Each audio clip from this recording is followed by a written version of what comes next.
Everybody to Let's Talk, the Todd Worsham Show. Sorry, I can't stop laughing. Anyway, welcome everybody, and welcome to my show. And today we're going to do a little episode on bees and food. So uh, I love clickbait. So I was going through my phone like everybody else does. Although I have to admit, I'm not a big phone person like everybody else is. Anybody that knows me knows I probably never have my phone on me, and I don't have any notifications on, no ringer, no nothing. And I know it frustrates everybody, but sorry, I don't like to be harnessed by anything. Um, I don't like it. So anyway, so I was strolling through, I guess it's the Apple News or whatever, the crap that's on your phone.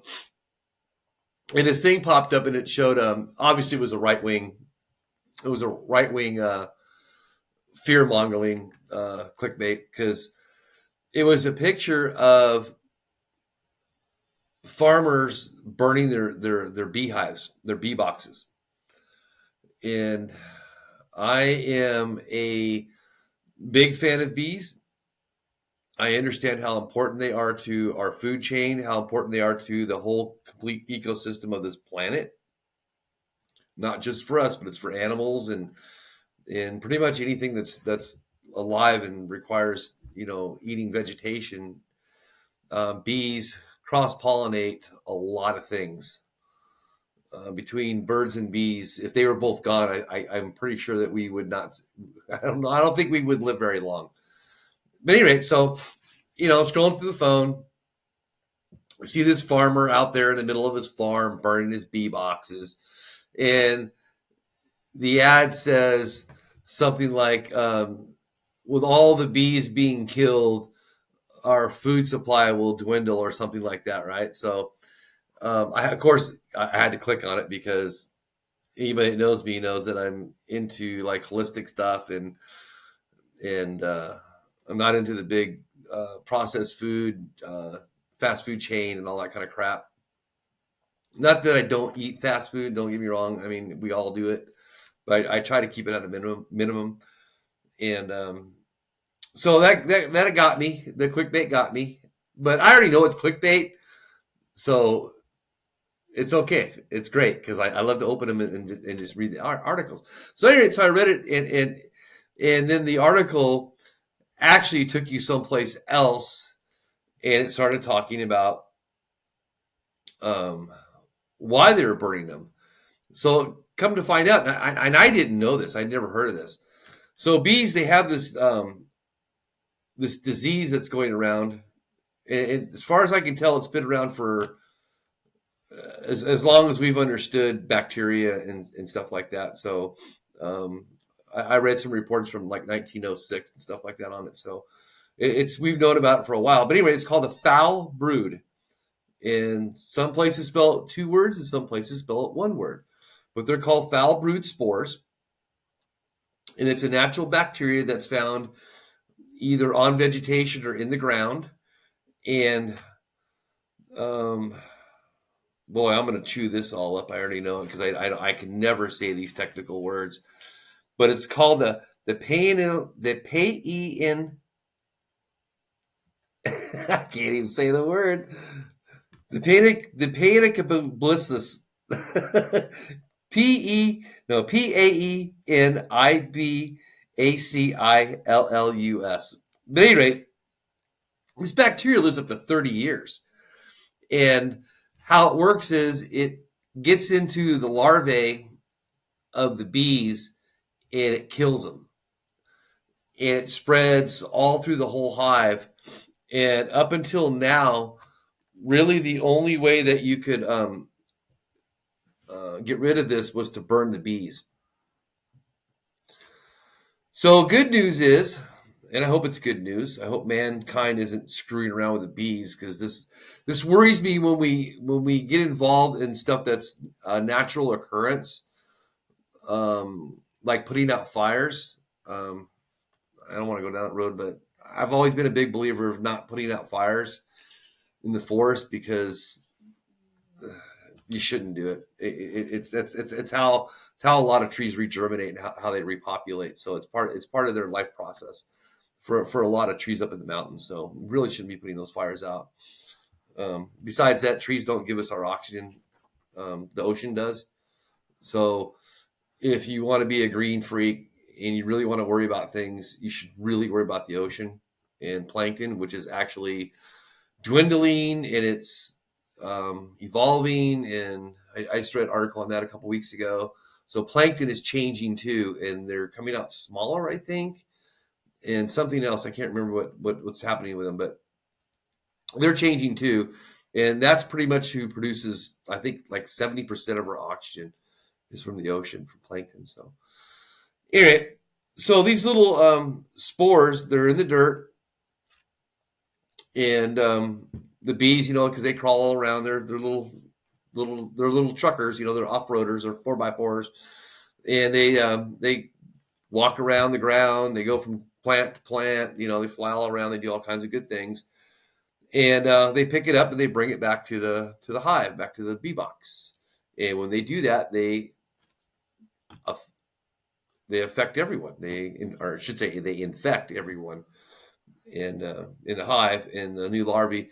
Now, from what I've read, if the larvae is more than 3 days old, then they will be immune to it. But it's any larvae that's 3 days or younger will be infected immediately, and then obviously die, and then it spreads through the hive. So it's not a good thing.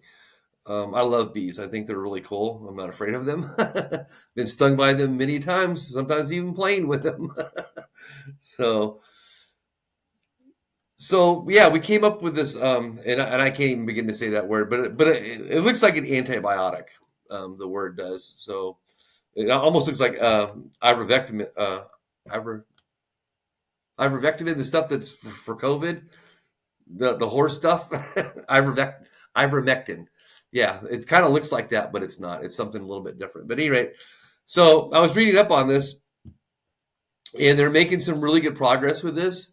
So instead of having to burn the whole box up, it looks like they can put this antibiotic in there and get rid of those spores. So, and I couldn't really find any information on where the spores, so how they are. Everything I read seems to point in the direction that they're just a natural bacteria, just a natural event that happens on the planet. So, and there's also cousins to this particular spore that affect Japanese beetles. Creates some kind of white milky substance or something. I don't know. Anyway, so I clicked on the bait for that. Thought they were burning our bees and killing our food, and I'm starting to go, oh no, no, no, don't do that. I'm starting to get all excited, and no, it turned out to be pretty cool research. I was really, really, really happy with it, and learned a lot. It was pretty cool. So if you get some time, look up Foul Brood. It's really cool research. It's kind of fun, and it's really good that we're protecting our bees because bees they help us with our foods. So can't live without the bees. So take care of the bees. So, all right, well, that's it for the clickbait.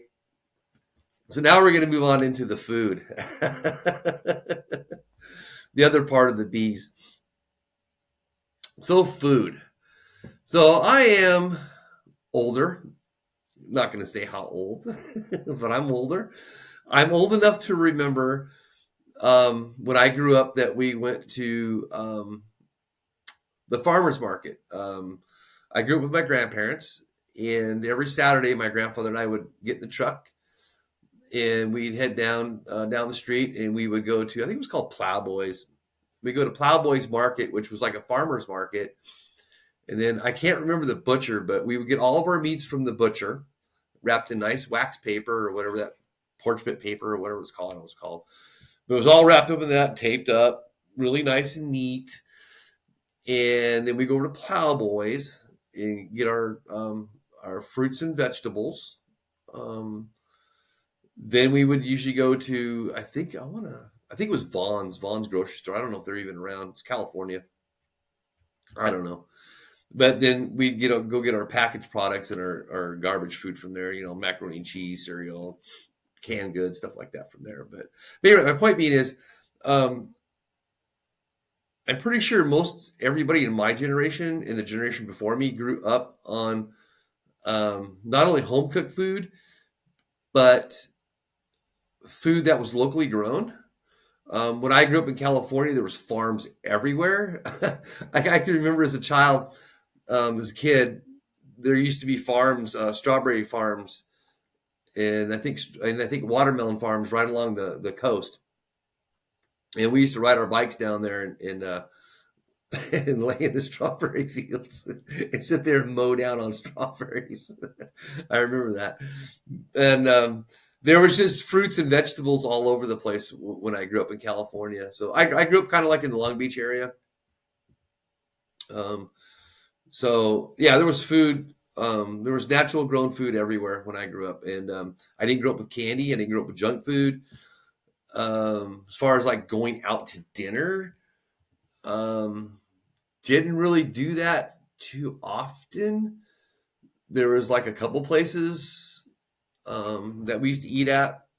My grandfather loved Ming's Chinese restaurant, who, by the way, got shut down for serving cat meat.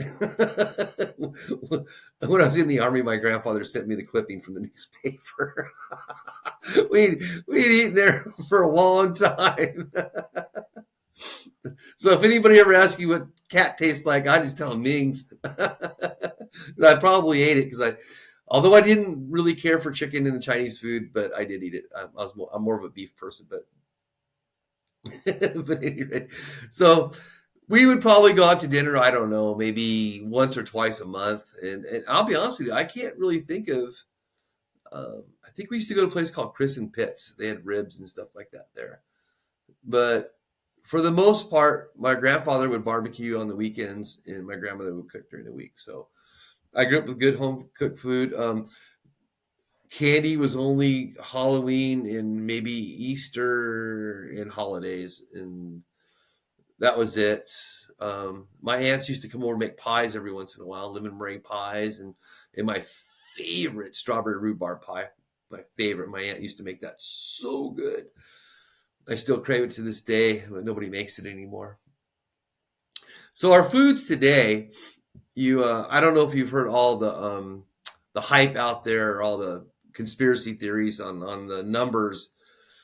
So on your fruits and vegetables, there's a little code, and I believe it's underneath that code. There's a bunch of numbers, and supposedly, if they start with different numbers, that tells you how it's been grown or if it's uh, been genetically modified. Like, for example, a seedless watermelon. That's an obvious GMO. I mean, you don't even have to look at the tag to know that. I mean, watermelons don't grow naturally without seeds, at least not to my knowledge. I haven't really researched that, but I'm going to say that Mother Nature wouldn't do that because there's no way for them to repopulate to keep it going. And then it gets kind of dicey, like cuties. I don't know if you ever eat cuties. Those little tangerines or little oranges. Um, those also have the codes on them, and those also come seedless. So I'm learning that a lot of your fruits that you are buying that don't come with seeds are GMO'd. And the conspiracy theory is out there. And I can't remember the numbers. I want to say it's 5, 7, and 9. If it starts with one of those numbers, and then a lot of people attach. And I like I said, I can't remember what number goes where, but one of them's organic. One of them's uh, like Bill Gates farm foods, supposedly, that's been completely GMO'd. And then the other one, I believe, is been grown with pesticides or with, yeah, with pesticides. I think that's what it means. So there's three of them, and don't quote me on the numbers because I don't remember what they are. You can go online and Google them all day because it's a pretty good um, it's a pretty good conspiracy theory. I don't know if it's true or not. I want to say it's probably partially true because just the basic fact, like I just stated, that watermelons don't come seedless. That's not the way Mother Nature made them. So, yeah, so I believe there's some truth to that. And what I find out is if you go to like Kroger's or Fry's or Safeway or Albertsons, wherever you go to, it's actually really hard to get any of the fruits or vegetables that are supposed to be the good number. I've tried this a few times and I gave up on it, and I thought, whatever, I'm not dead yet. They don't have any diseases. All my parts are working good.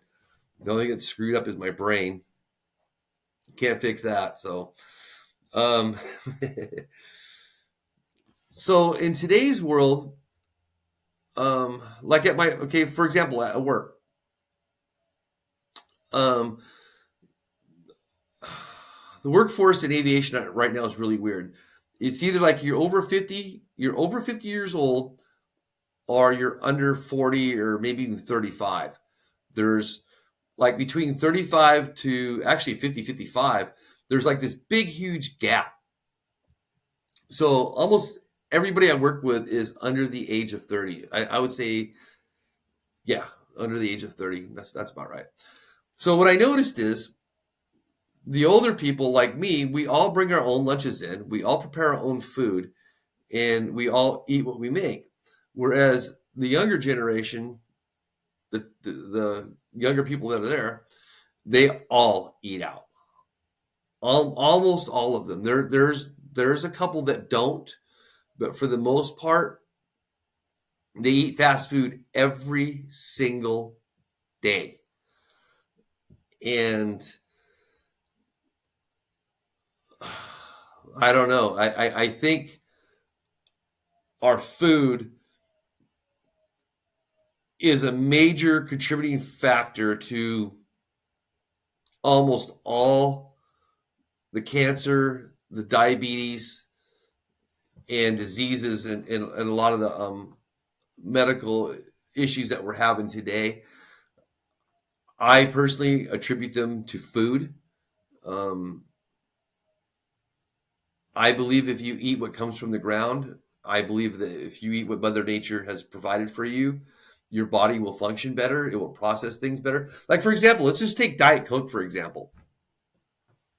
So everybody drinks Diet Coke because they don't want the sugar, and they think, that it's not going to get them fat drinking Diet Coke versus regular Coke. Well, I'm not, and I'm not going to argue one way or the other on that. But what I will argue with is the problem with diet soda is the sweeteners that are in it are synthetic for the most part. I do believe Coke might use stevia. I think it's stevia. It's like a little plant. It looks. I used to buy it all the time. It looks like a peppermint or a spearmint plant, and it's real sugary. It's actually really good, but it's really expensive. But anyway, so when you ingest these diet things, and they have synthetic substitute sugars, flavorings, your body doesn't know what to do with those chemicals. So it can really throw your whole system out of whack by having that. And in my opinion, I believe that's what starts to create these bad protein cells, or these bad proteins, or these bad cells to start forming cancer. I firmly believe it's all about our diet, what we're eating and what we're not eating, and in the processed foods, which it's not so much that it's processed. I don't really believe that's the problem. What I believe is the problem is what chemicals they put in um, the processed food for, like, so it doesn't go bad for a preservative or whatever, for flavoring, or all the different things. I don't understand why they put so many chemicals, like cigarettes. Cigarettes have like over 200 chemicals in them.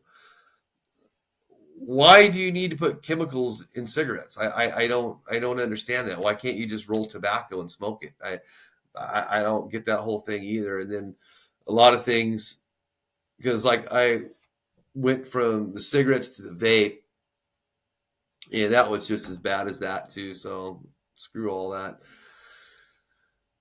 But at any rate, so it's my humble opinion that our foods are creating almost all the obesity, cancers, gallbladders. I mean, it's really weird because in the last like 4 years, I know like 3 or 4 people have gotten their gallbladders removed. Just like it's like all of a sudden, it's like gallbladder time. It's like everybody's getting their gallbladder removed. It's like, what the hell? So, and it could be contributing factors. I mean, our bodies could be evolving, and maybe, after hundreds or thousands of years or whatever, maybe our bodies won't need certain organs that we needed in the beginning of our evolution, and now we don't need them. I mean, there's all kinds of things that can affect all this stuff. So it just depends, what path you want to look down, and what your opinion is on that. It's fine.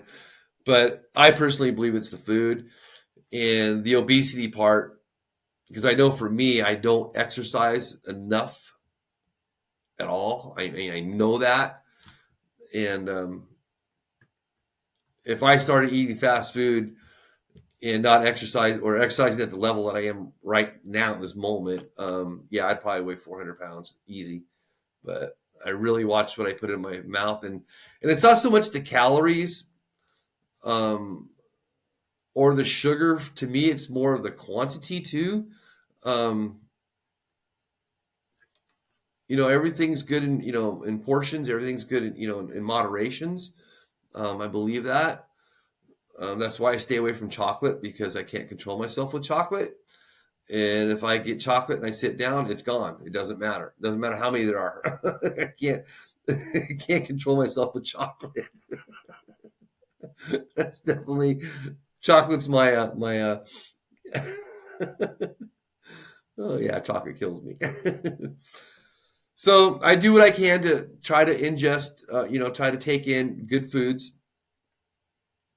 Um, Eat my avocados, apples, cuties, watermelon. I'm not really good with the vegetables. I love broccoli and cauliflower, but half the time I'm always too lazy to prep it, so I end up usually buying frozen, but that's fine. But anyway, so I've done some research on this, and the other thing, and I know a lot of people are going to call me conspiracy on this one, but and I think I may have touched on this maybe on a couple episodes or one episode a while ago. But I think vaccines has a lot to do with some of this stuff too, because I didn't realize how many vaccines the government has out now for our children, and it blew me away, because I think when in my generation, I think we had like maybe 10, and now it's like up to what, 100. I don't know, it's close to 100, I think.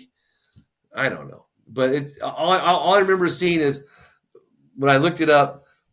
My generation was like this, and now it's like it's like that. The list, when they put them together, it's grown like probably tenfold. It's grown so much, it's unbelievable. I just can't believe it. I understand all these parents coming up and fighting and making an argument about vaccines. I didn't realize at the time how many vaccines that the government was requiring our children to have. And yeah, I can see some correlations between that and maybe even autism. So I don't know. But I mean, they blame autism on drugs, I think, on crack and alcohol and other kinds of things. But I don't know. I'm starting to wonder why all of a sudden we have so many autistic people. Why do we have so many people with cancer? I mean, when I grew up, cancer was like, oh my God. I mean, it was like 1 in 1 billion or something like that. But now it's like it's the new thing. Everybody's got cancer. And then what makes it worse than that is, and you can look this up, it is against the law in the United States of America to treat cancer with anything other than chemicals. So in other words, you can't do the tuning bowls. You can't go to a natural healer, not legally. You can't do any of this stuff legally. You have to go out of country, which I know people have done that. Actually, everybody I've known personally that has gone to another country to get rid of their cancer came back completely cancer free. And one of those people was told by 3 doctors that they were terminal. It's true. And she lived. She came back to the United States completely 100% cancer free and took no drugs, none. So some people might say, well, maybe that was just a, one off, she just got lucky or whatever. But I guarantee you, if you go on and research it a little bit, you're going to find that there's actually several countries around the planet that don't have cancer at all. And the first thing I did, when I read this and looked at, I looked up the lifestyle of these people, and the number one thing, food. They all ate homegrown natural foods. They had no processed food, no store-bought food. Everything they ate, they either grew it, raised it, and they self-prepared it all. It was all done right there from Mother Nature, from Earth. She gave us that stuff.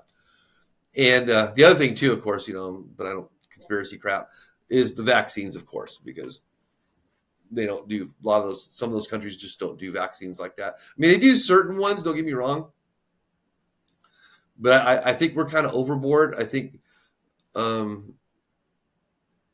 whole healthcare system is treating us like guinea pigs, and I think these doctors are coming up with this stuff and experimenting on us. I don't know. I don't take anything. I don't. No. Even through all my back pain, I went naturally. I went the marijuana way, and I did everything naturally. I didn't take any narcotics. I did in the very beginning. Don't get me wrong. I did, but it totally screwed my life up and totally just completely the drugs they put me on completely collapsed my life. So I told myself I would never do that. So I've had 3 back surgeries and pretty much lost everything in my whole life 2 of those times. So yeah, so I don't ever do the narcotics. They're just not healthy. They're not good, and stay away from all that kind of stuff. So I try to stay to natural things. And I'll probably get into this a little bit later on another series, on another show, but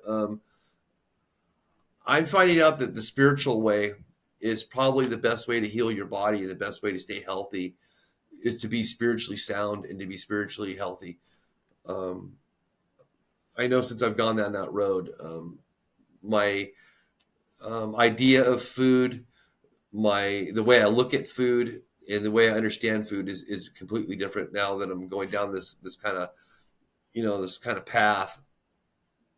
I know I'm not eccentric. I'm not going to go down some hippie path and, quit my job and run away into the forest and be Yule Gibbons or somebody. I don't know, but I am trying to maintain a healthier diet and watch what I do put in my mouth and watch what I do. So I just need to get the exercising back up. That's what I need to do. So anyway, that's enough about me. At any rate, we're supposed to be talking about food. Where's the food? So yeah, I don't know. Just think about it. That's Todd. I plant the seeds. So think about what you used to eat when you were younger compared to what you eat today, and how it makes you feel. Because one thing I noticed, I actually did like a little experiment on myself. I decided to eat out 3 days a week. I think I did this a couple months ago. I think I ate out 3 days a week for a week. my energy was completely gone. I was just gone. And I went from that, and then I started. The next time I went grocery shopping, I bought everything organic and everything healthy, and I cooked all my own food. And I'm telling you, within probably 2 days, my energy came back. I actually felt happier. I felt more alert. Um, I felt a lot better. So that was my own home little experiment, and it proved to me that food does make a huge difference. And I believe that we should go back to community farms instead of this corporate farming crap. I don't believe it's healthy because anything that has to do with corporate has to do with money.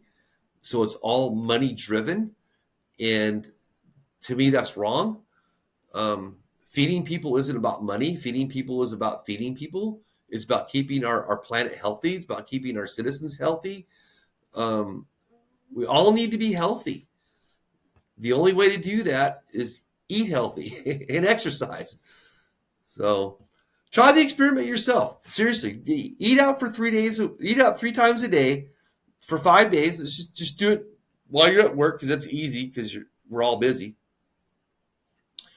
And then that weekend, start with some home cooked food, some fresh vegetables, and cook your own stuff and do all that kind of stuff and see if within a few days that you're not feeling better because you will. I mean, I notice it not instantly, but if I start going down a lazy path of eating, yeah, it starts dragging me down. Um, I just start getting dragged down. I lose energy, so not a good thing. So, at any rate, Thursdays. Remember Thursdays. All right, everybody, join me on Thursday, and I appreciate y'all tuning in. All 6 of you. one day it'll grow, but I'm patient. Just come on in and check out what's going on. Always got something kind of weird, and I know I'm not the best podcaster in the world, but I like to talk about stuff, and you're more than welcome to opine on my channel. Leave me a comment, and I would love to opine back and respond if there's something that you'd like to know about or hear about or something you're interested in. I would love to know that, so maybe I can help you. All right. Well, thank you, everybody, and have a great week. See you next week. Bye.